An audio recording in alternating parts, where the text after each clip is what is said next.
జ్ఞాపకాల పూదోట.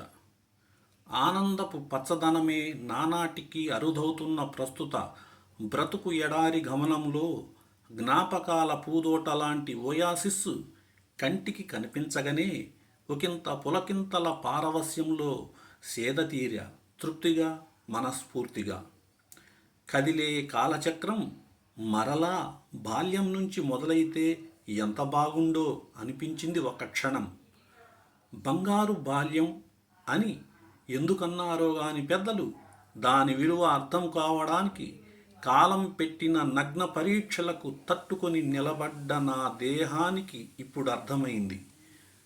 ఆ పూదోటలో నా ముందర తిరుగాడిన ఎన్నో చిన్నారి మొగ్గలు పెద్ద పెద్ద అనుభవాల వృక్షాలై బ్రతుకు సమాజంలో చలామణవుతున్నవి.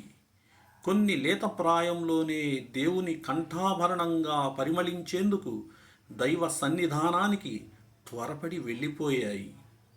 కొన్ని మొగ్గలు బ్రతుకు విష తుఫాన్ గాలికి ఆరోగ్య సంపదను పోగొట్టుకుని అలా అలా సాగుతున్నాయి అల్లాపై భారం మోపి.